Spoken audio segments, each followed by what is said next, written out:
The bonfire in the compound of the Okonkwo family house had not been planned. Everyone who was there that night would later say the same thing, that it started with a single matchstick, a man's pride gone rotten, and a white wedding dress that had spent 14 years folded in a wooden box at the back of a bedroom wardrobe. Over 60 guests stood frozen on the long veranda of Lagos Island's most celebrated introduction ceremony when Emeka Okonkwo dragged the dress out by its train, walked across the compound in long, deliberate strides, and threw it into the iron drum beside the garden of croton plants. His girlfriend, Chisom, stood 3 steps behind him. She wore a red lace asoebi. She was smiling. She was recording. "This marriage," Emeka said, loud enough for every uncle, every auntie, every in-law and childhood friend in that compound to hear, "this marriage was the worst mistake of my life, and tonight I'm ending it." He struck the matchstick himself. The Ankara lining caught instantly. Orange light leaped into the night sky. The lace along the hem curled and blackened. The hand-sewn beads along the bodice cracked in the heat, one by one, like tiny bones breaking. And then, just before the center of the dress surrendered to the flame, something fell. A small, sealed envelope. It tumbled from the burning fabric, struck the metal rim of the drum, and landed on the sand just outside the reach of the flames. Emeka saw it. His hand, the one still holding the box of matches, stopped moving. Behind him, standing at the far edge of the veranda in a simple cream George wrapper, his wife, Adeze, did not run forward. She did not scream. She did not reach for the envelope that had just escaped the fire he had built. She simply stood still, and in her stillness was something that frightened every person watching more than the flames did. Certainty. A small girl near the compound gate, Adeze's niece, barely 6 years old, pulled at her grandmother's wrapper and whispered the question every adult in that compound was already asking but could not say aloud. "Mama Nkechi, what was inside?" He thought fire would erase everything. He had no idea he had just burned away the only thing hiding the truth. 14 years earlier, Adeze Nadi had not been the kind of woman men wrote praise songs about. She was not flashy in the way that turned heads at Owambe parties. She was not loud with her opinions or dramatic with her emotions. She was quiet in the way that deep river water is quiet, still on the surface, immeasurable beneath. She taught English literature at a girls' secondary school in Surulere, arriving every morning before the assembly bell, leaving every evening after the last student had gone. She wore her hair in a simple low bun. She carried a worn leather bag filled with marked exercise books and dog-eared copies of Chinua Achebe and Buchi Imacheta. Her salary was modest, her expectations even more so. She had grown up in a house that valued dignity over display. Her father, a retired civil servant named Chief Nadi, had raised her on one principle above all others. The truth does not need decoration, it only needs patience. She had never expected Emeka Okonkwo. He had arrived in her life the way Harmattan arrives in November, without announcement and with the kind of energy that made everything that came before seem very small. He was the first son of the Okonkwo family, whose name appeared on importation businesses, filling stations, and building contracts across 3 states. He was sharp-minded and charming, with a laugh that filled rooms and a boldness that other men studied from a distance. He had met her at a literary evening at the Freedom Park in Lagos. She had been on the panel discussing Ama Ata Aidu. He had been dragged there by a cousin who owed someone a favor. He sat at the back with his jacket still on, planning to leave after 15 minutes. He stayed for 3 hours. He told her afterward over groundnut soup and cold malt at a table near the outdoor bar that he had never heard anyone speak about pain the way she did, as though it had purpose, as though it was building towards something. You talk about suffering like it is a doorway, not a wall. She looked at him for a moment before answering. That is because it is, she said. Most people just stand in front of it too long to notice the handle. He proposed 11 months later in her father's parlor in Enugu, without fanfare, simply going down on one knee with a ring box, in the most unsteady voice that she had ever heard from a man who was usually so certain of everything. They married in the summer. The dress wade had been chosen by her mother, white silk with gold thread worked along the neckline, a lace head tie embroidered with small flowers that caught the light like scattered stars.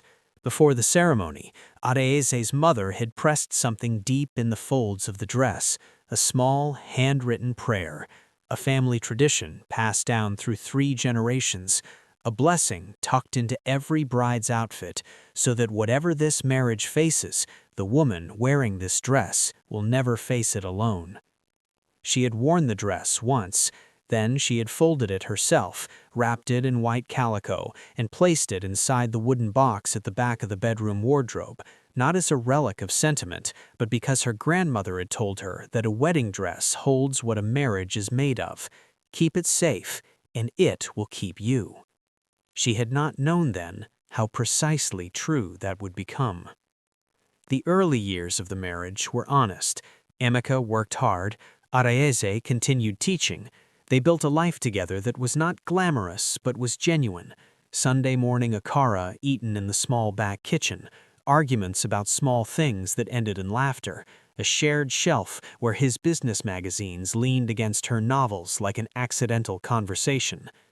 But businesses change men the way Harmattan changes the land, slowly, invisibly, and completely. The Okonkwo enterprise expanded, new contracts in Abuja, a development project in Puerto Rico. Emeka began traveling more, calling less, returning with the kind of politeness that is more distant than silence.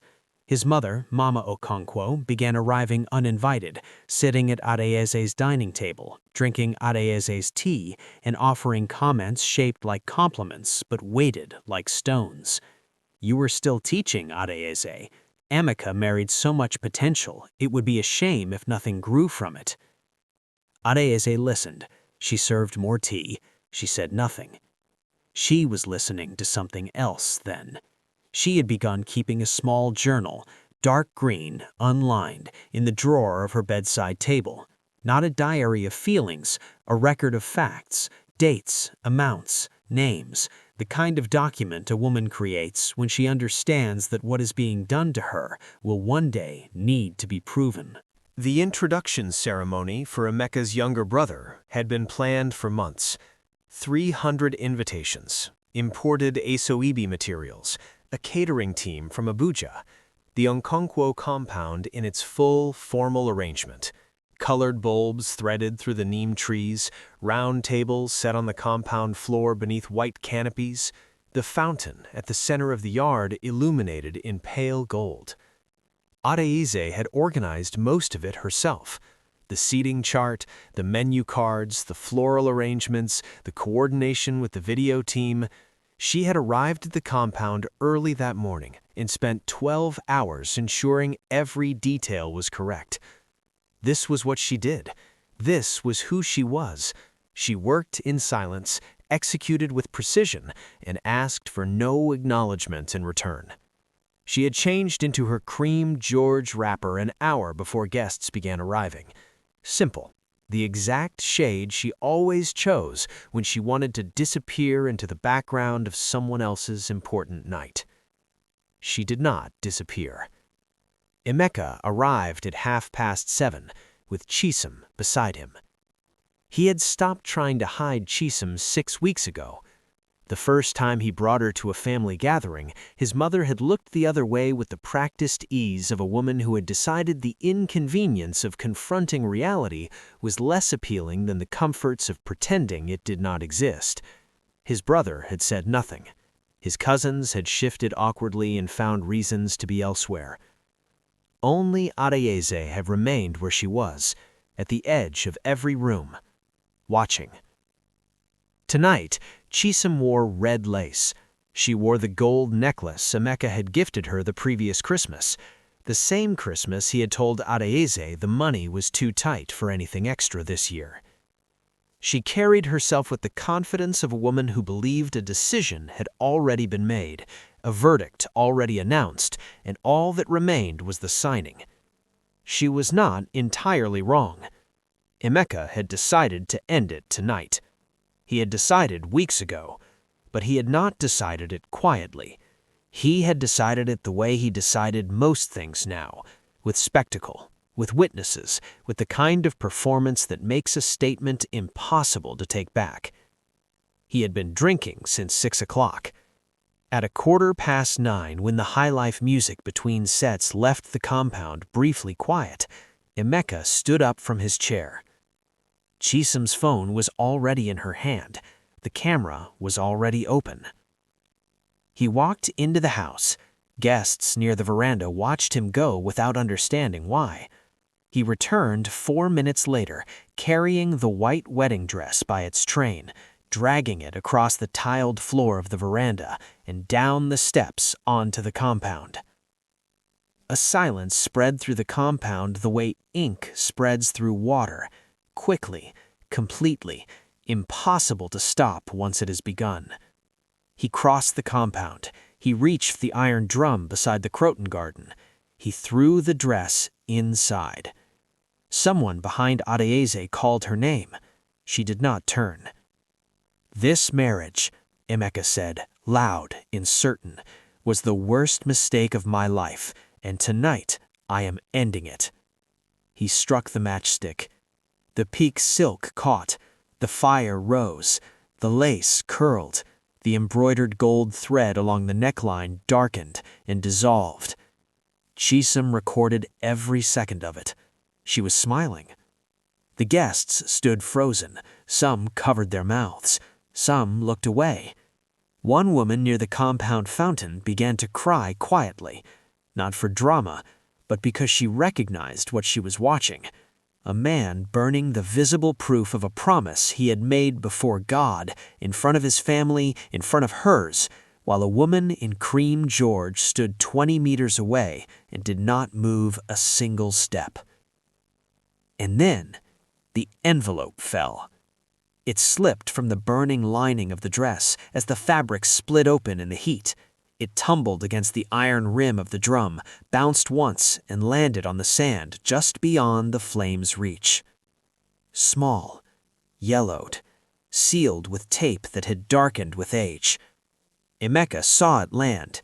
His matchbox in his hand stopped moving. His expression did not collapse.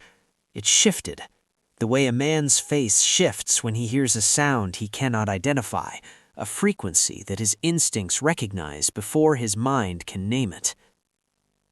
He looked at the envelope. He looked at Adeyeze. She was already looking at him. And in her eyes, there was no anger, no grief, no tears, only the calm, steady gaze of a woman who had been waiting for exactly this moment. She let the silence hold for 3 full seconds. Then she turned and walked towards the veranda steps. "Adeyeze," someone called from the crowd. She did not stop. She walked into the house, through the main corridor and into the formal sitting room. She sat on the edge of a chair near the window. She folded her hands in her lap. She waited. Outside, over 60 guests stood in a compound filled with the smell of burned silk, in the sight of an envelope on the sand that no one dared touch. Chisom's camera was still recording. She had captured everything. She simply had not understood what she was capturing. The video was online before the last guests had left the compound. Chisom uploaded it herself, a 14-minute clip that began with Emeka crossing the compound and ended with the envelope on the sand and Adeyeze walking away. She captioned it with 2 words, New chapter. She used a heart emoji. She tagged the location. By midnight, the clip had been viewed 40,000 times. By morning, it had crossed 200,000. By the following evening, the number had climbed past 1 million, shared across WhatsApp groups, Facebook pages, Instagram Reels, and YouTube channels dedicated to what their moderators called real-life stories. Some of those channels had subtitled the video in 4 languages before 36 hours had passed. The internet, as it always does, chose sides quickly. But the sides were not what Chisholm had anticipated. The comments were not about Emeka's boldness or his decisiveness or his willingness to end a loveless marriage. They were about the envelope.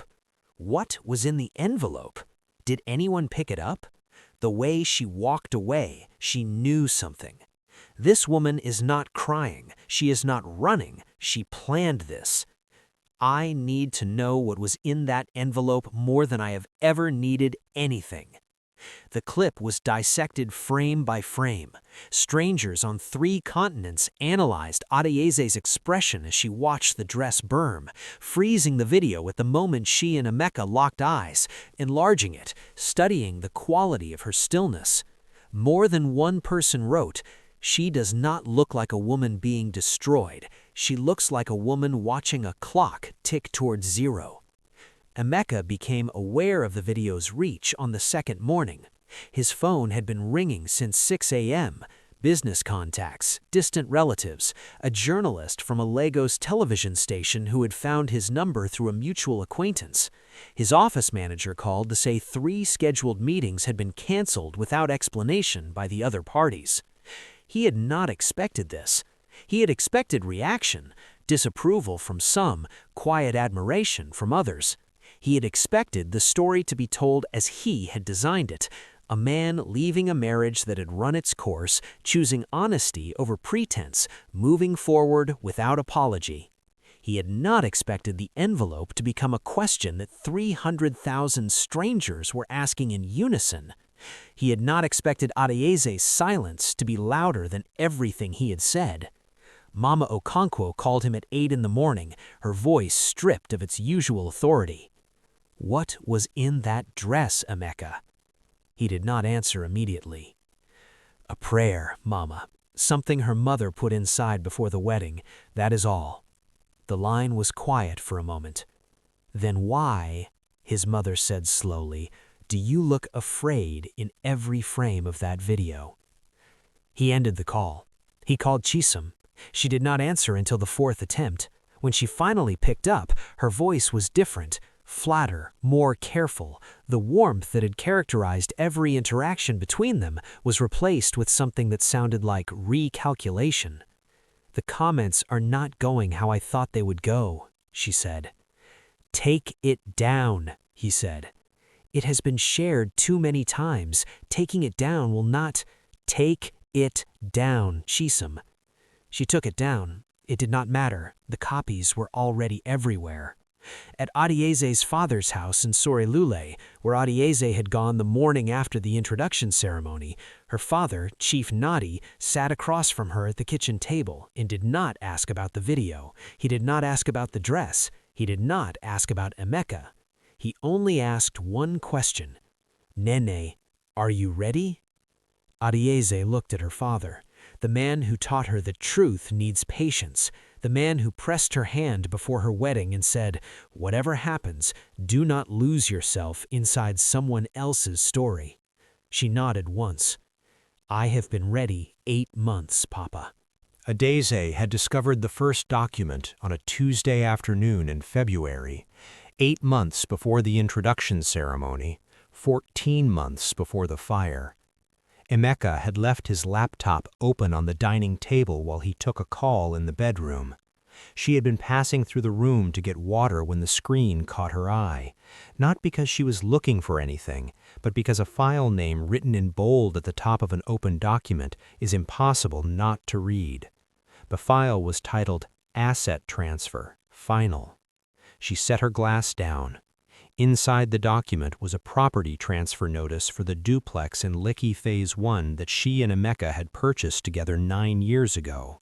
The duplex her father's retirement savings had contributed 4 million naira toward. The duplex whose deed carried both their names. The duplex she had spent 3 years choosing furniture for and 2 years paying down jointly. The transfer was dated 6 weeks prior. The receiving party was a private company registered under the name of Mama Okonkwo. Adeze's name did not appear anywhere in the document except in the column marked Previous Joint Owner, Removed. She did not gasp. She did not call Emeka's name. She picked up her phone and photographed every page of the document.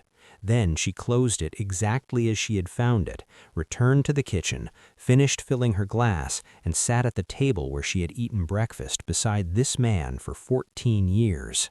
She drank her water slowly. Then she picked up the dark green journal from her bedside drawer and began to write. Over the following 8 months, Adeze Nadi built a case the way her father had taught her to build an argument, methodically, without emotion, without rushing toward the conclusion before the evidence was complete.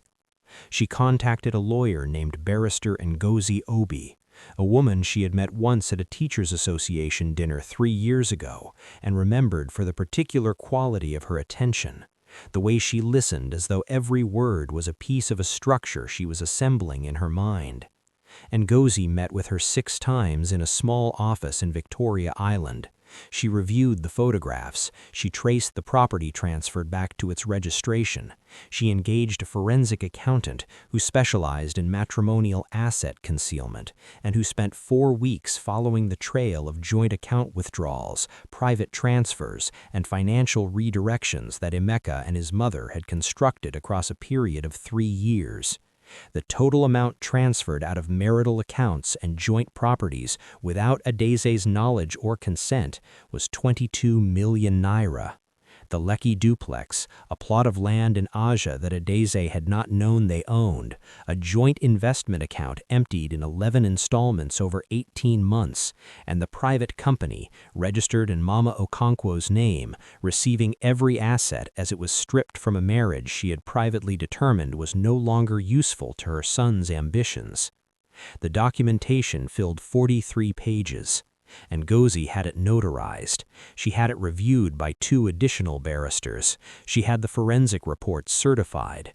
She filed an application with the Federal High Court in Lagos that froze all asset transfers pending a full hearing. She obtained the court order on a Thursday. The introduction ceremony was scheduled on Saturday. On Friday evening, Adeze visited the seamstress who had adjusted her wedding dress before the ceremony 14 years ago, a woman named Mama Taylor who worked from a small shop in Balagan Market and who had known Adeze's mother before Adeze was born. Adeze placed the sealed envelope on the cutting table.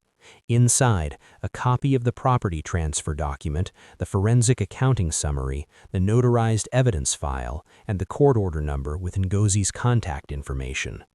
I need you to open the lining of a dress, sew this inside, close it back so the seam looks untouched, and make it so that if the fabric is ever torn open, the envelope comes free on its own. Mama Taylor looked at the envelope. She looked at Adeze's face. She said nothing for a long moment. Then she picked up the dress. Come back tomorrow evening. It will be done perfectly. The next morning, Adeze had called the introduction ceremony committee and volunteered to add a small display to the compound decor, a wooden box near the compound entrance with the wedding dress folded inside it as a symbol of the family's history and continuity. The committee had said yes without a second thought. She had placed the dress in the box herself. She had closed the lid. She had arranged the flower decorations around it and moved on to the next item on the event checklist. She had not known precisely what Emeka planned to do that evening. She had known only what she knew about the man he had become, that his anger looked for stages, that his cruelty performed itself, that he would not end a marriage quietly when he could end it loudly. She had gambled that whatever he did, the dress would be involved. She had been right. On the morning of the 3rd day after the ceremony, Barrister Ngozi Obi held a press briefing outside the Federal High Court in Lagos. She stood at a podium in a gray suit, her documents in a leather folder, her voice carrying with the calm of a woman who had spent 30 years in rooms where the truth had been obscured and learned exactly how to unobscure it. She read from the forensic report. She cited the property registration numbers. She named the company. She cited the court injunction. She did not use emotional language. She did not appeal to sympathy or outrage. She simply stated, in the precise and unsparing language of law, what had been done and what the court had found. The reporters at the front of the crowd were silent for the first 30 seconds after she finished. Then the questions began. By that afternoon, the story had changed entirely. The video of the burning dress was no longer a clip about a man leaving a marriage. It was evidence in a financial fraud case. The envelope on the sand was no longer a mystery. It was a document that a woman had spent 8 months preparing, sewn into a dress by a seamstress in Balagan Market, placed in a wooden box at a ceremony she had organized herself, and waited, with the patience of someone who had been raised to believe that truth doesn't need decoration, only time. A journalist writing for a national newspaper titled her piece, "She did not just survive it, she documented it." The article was read by 600,000 people before the week was out. The court proceedings lasted 4 months. Emeka's barrister made several arguments. The judge considered them carefully. The forensic documentation was reviewed twice by independent court-appointed assessors. The property transfers were examined against the original registration records. The company agreement was cross-referenced with the signatures it claimed to carry. One of those signatures, upon forensic analysis, was determined not to be Adeyaze's. The judgment was issued on a Thursday morning. The Lekki duplex was returned to joint marital title pending divorce proceedings, with Adeyaze's contribution to the original purchase price, her father's 4 million naira, recognized as a protected asset. The company agreement was declared void. The funds transferred through it were ordered returned with interest through the divorce settlement. Mama Okonkwo's barrister was reported to the Nigerian Bar Association for his role in structuring the fraudulent transfer. Emeka did not contest the final settlement. His own legal counsel had advised him, with the measured resignation of a professional who has seen every possible argument fail, that there was nothing left to contest. He signed the divorce papers on a gray Tuesday. Adeyaze signed them the same day, in a different room, at a different time, without ceremony. She drove home alone afterward. She parked in front of her father's house in Sudarere. She sat in the car for a few minutes with the engine off, looking at the bougainvillea twining the old compound wall, the same wall she had grown up looking at, the same flowers that had been there her entire life. Then she went inside and made ogi. 6 months later, Adeyaze and Nadi stood in the main hall of a newly rented space on Awolowo Road in Ikoyi, a building with high ceilings and large windows and the smell of fresh paint still drying on the walls. Around her, a small team of volunteers was arranging furniture, low tables, floor cushions, bookshelves, a chalkboard along the back wall. In the corner, near the entrance, a young woman was taping a printed banner above the door. It read, "Akwukwu, free education for women who are starting again." Akwukwu, the Igbo word for paper, for the instrument that writes, for the thing that records truth when memory is not enough. The foundation had been established using the settlement funds, every naira of what had been taken from her, returned and redirected. She had not kept a single kobo for anything that was not the center. Ngozi had asked her why. Because money taken from a woman as her dignity, Adeyaze said, should go back to women's dignity. The center offered literacy classes, legal awareness sessions, skills training, and twice a week, on Tuesday and Thursday afternoons, a writing class taught by Adeyaze herself. Not literature, not grammar, writing as record, writing as protection, writing as the art of making sure the truth about your life cannot be denied. On the day of the opening, Areyase's father sat in the front row. He had taken a danfo from Sudorere because Areyase had told him not to worry about the journey. He was 71 years old. He sat with his hands on his knees and his back straight and watched his daughter stand at the front of a room full of women and speak about the power of documentation, of patience, of building truth quietly and completely before the moment arrives to reveal it. When she finished, he did not applaud immediately. He sat for a moment with his eyes bright and his jaw set in the particular way of old men who are refusing to cry in public. Then he brought his hands together slowly, and the room followed. It was a Saturday in November, the kind of Lagos morning that arrives like a soft apology. Cool air carrying the smell of rain on red earth, the light pale gold and unhurried, the city not yet fully awake. Areyase sat on her father's rooftop balcony with a cup of ogi warming both hands. Below her, the old neighborhood moved through its morning routine. A food hawker rumbling a cart over uneven tarmac, the call to prayer still ringing faintly from the mosque 2 streets over. A neighbor's child chasing a chicken across a courtyard. Her journal lay open on the low stool beside her. Not the dark green record-keeping journal. That one had been submitted to the court and returned to her after the proceedings, and now lived in a drawer she rarely opened. This was a new one, pale yellow, unlined. The kind she had chosen because it had no agenda. She wrote in it most mornings. Not evidence, not documentation, just the small, true things, the way the light fell that day, a line from a poem she had remembered, a sentence from a student's writing exercise that had stayed with her. She was writing when her phone vibrated once on the stool. A message, an unknown number. She picked it up, read it once, set it face down on the stool. She did not need to read it twice. She picked up her pen. She turned back to the journal page. She finished the sentence she had been writing before the interruption. Then she closed the journal, wrapped both hands around her cup, and looked over the rooftops of the neighborhood she had grown up in. The church steeple in the distance, the kite caught on a wire 3 houses down, the bougainvillea burning pink against an old white compound wall.